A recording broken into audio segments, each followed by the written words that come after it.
ইসরায়েলের প্রধান বিমানবন্দরে ব্যালিস্টিক ক্ষেপণাস্ত্র নিক্ষেপ করেছে ইয়েমেনের হুতি গোষ্ঠী। তাছাড়া একটি মার্কিন বিমানবাহী রণতরীতে হামলার চালানোর দাবি করেছে তারা।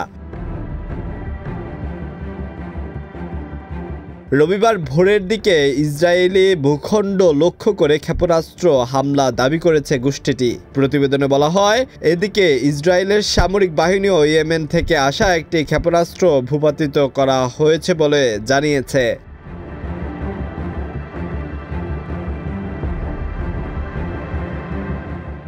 এক বিবৃতিতে ইসরায়েলের সামরিক বাহিনী বলেছে, ইসরায়েলের বেশ কয়েকটি অঞ্চলে রোববার ভোরের দিকে সাইরেন বাজিয়ে বাসিন্দাদের সতর্ক করে দেওয়া হয়। এর কিছুক্ষণ পর ইসরায়েলি ভূখণ্ডে প্রবেশের আগেই ইয়েমেন থেকে ছোড়া একটি ক্ষেপণাস্ত্রে বাধা দেওয়া হয়।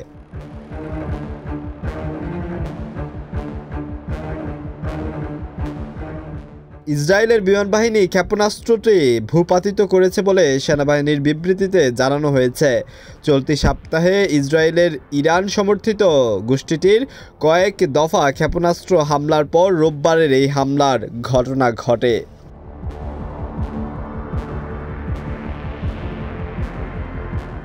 গাজা উপত্যকায় গত মঙ্গলবার ইসরায়েলের নতুন করে সামরিক অভিযান শুরু করার এর পাল্টা হিসেবে ইসরায়েলের হামলার হুমকি দিয়েছিল ইয়েমেনের হুতি গোষ্ঠীরা।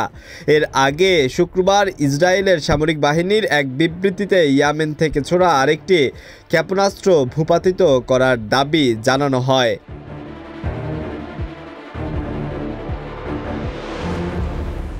এদিকে শনিবার সকালের দিকে ইসরায়েলের বেন গুরিয়ন বিমানবন্দর লক্ষ্য করে ব্যালিস্টিক ক্ষেপণাস্ত্র নিক্ষেপ করে হুতি বিদ্রোহীরা।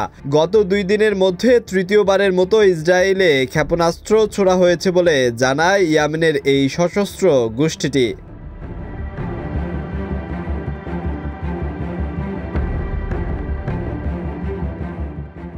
বিবৃতিতে হুতি গোষ্ঠী বলছে, গাজার বিরুদ্ধে আগ্রাসন বন্ধ না হওয়া পর্যন্ত ইসরায়েলি আকাশসীমা অনিরাপদ থাকবে। মার্কিন যুক্তরাষ্ট্র গত সপ্তাহে ইয়েমেনের হুতিদের বিরুদ্ধে ব্যাপক হামলা শুরু করে। এদিকে রোববার গাজায় স্বাস্থ্য মন্ত্রণালয় জানিয়েছে, ইসরায়েলের চালানো হামলায় গাজায় মোট নিহতের সংখ্যা বেড়েছে 50,000 ছাড়িয়ে। 2023 সালের 7 অক্টোবর গাজায় নির্বিচারে হামলা চালানো শুরু করে দখলদার বাহিনী। নিহতদের অধিকাংশ নারী ও শিশু।